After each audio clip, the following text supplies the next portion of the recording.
વાઘોડિયાના વેસણિયા ગામની સીમમાંથી 45 વર્ષીય મહિલાનો મૃતદેહ મળી આવતા પોલીસ દ્વારા તપાસ હાથ ધરાઈ હતી। વાઘોડિયાના વેસણિયા ગામની સીમના મકાઈના ખેતરમાં સુકાપુડાના ઢગલામાં સંતાડેલ મહિલાનો મૃતદેહ વેસણિયા ગામના પરમાર રમીલાબેનનો હોવાનું બહાર આવ્યું હતું। રમીલાબેન પરમાર જે 3 સંતાનની માતા હતા, પોતાના ઘરેથી સવારમાં 10 વાગે નીકળી રોજિંદા સમય પ્રમાણે મકાઈના ખેતરે પોતાના પશુઓને ઘાસચારો તેમજ પાણી પીવડાવવા ખેતરમાં આવ્યા હતા। ત્યારબાદ આ રમીલાબેન પરમાર પોતાના ખેતરમાં આવેલ હતા તે જ ખેતરમાંથી દિવસે ગુમ થઈ ગયા હતા, જેથી તેમના પરિવારના સભ્યોએ રમીલાબેનની શોધખોળ શરૂ કરી હતી। પરંતુ સાંજ પડતા સુધી રમીલાબેન પોતે ઘરે આવ્યા ન હતા કે પરિવારના સભ્યોને મળ્યા ન હતા। ત્યારે આજરોજ સવારે રમીલાબેન ખેતરમાં આવ્યા હતા। તે ખેતરમાં રમીલાબેનના પરિવારે તે ખેતરમાં શોધખોળ કરતા મકાઈના સુકાપુડાના ઢગલા નીચે ઢંકાયેલી હાલતમાં રમીલાબેનનો મૃતદેહ દેખાઈ આવ્યો હતો। જે આ બનાવની જાણ વાઘોડિયા પોલીસને કરાતા વાઘોડિયા પોલીસ સ્ટેશનના પીઆઈ પૃથ્વીરાજસિંહ જાડેજા સહિત પોલીસ સ્ટાફ ઘટના સ્થળે આવી પહોંચ્યો હતો તથા તપાસ શરૂ કરી હતી। પોલીસ તપાસ કરતા રમીલાબેનના ગળાના ભાગે ધારદાર હથિયારોના ઘા દેખાઈ આવ્યા હતા તેમજ મૃતદેહ બાજુમાં લોહીના ખાબોચિયા પણ જોવા મળ્યા હતા, જેથી આ બનાવમાં શંકા સેવાઈ છે કે આ 3 સંતાનની માતા રમીલાબેનને તીક્ષ્ણ હથિયારના ઘા ઝીકી તેઓની હત્યા કરી મકાઈના પૂળાના ઢગલામાં મૃતદેહને સંતાડી દેવામાં આવ્યો હશે। હાલ તો ડીવાયએસપી કક્ષાના અધિકારી તેમજ વાઘોડિયા પોલીસ તેમજ એલસીબી પોલીસની ટીમ તપાસમાં લાગી છે, સાથે ડોગ સ્ક્વોડની પણ મદદ લેવાઈ છે। આ બનાવમાં મહિલાના મૃત્યુનું કારણ હજુ અકબંધ છે। પોલીસ તપાસ બાદ રમીલાબેન પરમારના મૃત્યુનું કારણ બહાર આવશે। એ મમ્મી થી મારી ઘટના તો એવું ખબર નહીં, પણ મમ્મી સવારે 10:30 વાગે ઘરેથી નીકળ્યા। કેની વાત છે? કાલે 18 તારીખ ખરે 19 તારીખને સવારે નીકળ્યા મમ્મી, એટલે 12 વાગતા લાગી અહીંયા આવી રહ્યા। તો મમ્મી 12 વાગતા લાગી ભેંસ પીવડાવી અને લીમડાના છાંયે બાંધી। પછી કેવું થયું કે અહીંયા કોઈ આવે એટલે મારો જોબનો ટાઈમ થઈ ગયો એટલે મેં જોબ જતો રહ્યો। પપ્પા 6 વાગે ગયા છે અને પપ્પા લેવા આવ્યા। તો પપ્પા લેવા તો પપ્પાએ બધે શોધ કરી, તો પપ્પાને કંઈ મમ્મી જોવા જ ના મળી। તો જોવા ના મળી તો પપ્પા પાછા ઘરે આવ્યા અને ઘરે આવીને શોધ કરી। પછી પપ્પાએ ફોન કર્યો કે મમ્મી નહીં મળતી, તું ઘરે આવી।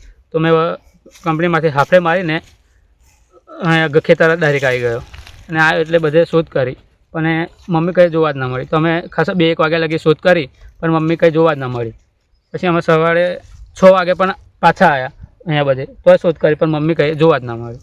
અને પછી મામા લોકોને ફોન કર્યા તો મામા લોકો ડાયરેક્ટ ખેતર આવ્યા। તો મામા લોકો જેવા ચાલતા આવ્યા ને એવા મમ્મી પર નજર પડી ગઈ ડાયરેક્ટ। એ માતા છે ને પૂરા આખા ઢાંકેલા હતા અને ખાલી મોઢું એટલું જ દેખાતું હતું।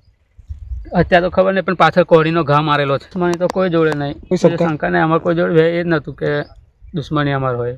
શું નામ છે મરણ જનારનું? પરમાર રમીલાબેન બળવંતભાઈ।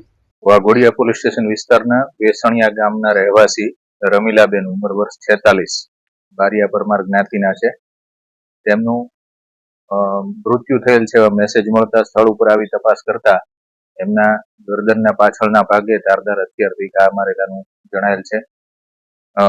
વિગતે તપાસ કરતા તેઓ એમના પતિ સાથે ડભોઈ લગ્નમાં ગયેલ પરમ દિવસે રાત્રે, પછી ત્યાં રોકાઈ ગયેલા અને કાલે સવારે લગ્નમાંથી પરત આવી અને એમના ઘરવાળા છે એ નોકરી કરે છે વાઘોડિયા પવન ઇન્ડસ્ટ્રીયલમાં કંપનીમાં।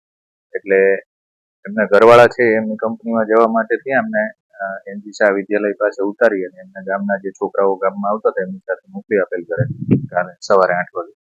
ત્યારબાદ આ બેન રમીલાબેન છે એ ઘરે આવી અને રૂટીન રાબેતા મુજબ સવારે 10:30-11 વાગે ખેતરે આવતા હોય છે ખેતરના કામ માટે, એ રીતે કાલે ખેતરે આવેલ। ત્યારબાદ ઘરે પરત ગયેલ નથી અને એમના હસબન્ડ છે નોકરી પૂરી કરી અને સાંજે અહીંયા આવેલ તો એમને મળેલ નહીં ખેતરમાં, એટલે એમને ઘરે જઈને જાણ કરેલ। પછી એમની રીતે તપાસ કરતા આજે સવારે એમને 10:30-11 વાગે જાણવા મળેલ કે આ બેનની અહીંયા પૂળા ઢાંકેલી હાલતમાં લાશ પડેલ છે। પોલીસને જાણ કરતા તુરંત પોલીસ અહીંયા આવી અને તપાસ ચાલુ કરેલ છે। વિજિટેશન ગુનો છે, મર્ડરનો ગુનો રજીસ્ટર કરેલ છે, એમના દીકરાની ફરિયાદ લીધેલ છે અને ઉપરી અધિકારીઓ સ્થળ ઉપર આવેલ છે વિઝિટ કરવા છે। આગળની તપાસ ચાલુ છે। હા, એમણે જે પહેરેલું હતું બહુ ધારદાર હથિયારથી મારેલું છે, એટલે કાન કપાઈ ગયેલો છે, પાછળના ભાગેથી આખી ગરદન કપાઈ ગયેલ છે। એમણે જે પહેરેલું હતું એ કાળા દોરામાં પહેરેલ પેન્ડલ જેવું છે એ પણ સ્થળ ઉપર છે, મંગળસૂત્ર પણ છે અને એમણે કાનમાં પહેરેલી બુટી પણ સ્થળ ઉપર જ છે। એટલે લૂંટનો કે બીજો કોઈ એંગલ લાગતો નથી, કોઈ સેક્સ્યુઅલ હેરેસમેન્ટનો પણ બનાવ નથી એ પણ ચેક કરી લીધેલ છે, તપાસ કરી લીધી છે. સ્થળ ઉપર જે અમારા એવિડન્સ કલેક્શન માટેના અધિકારી છે એ પણ હાજર છે. અમારા ડિવિઝનના ડીવાયએસપી સાહેબ હાજર છે અને બાકી FSL અને ડોગ સ્ક્વોડ આવે છે એટલે આગળની તપાસ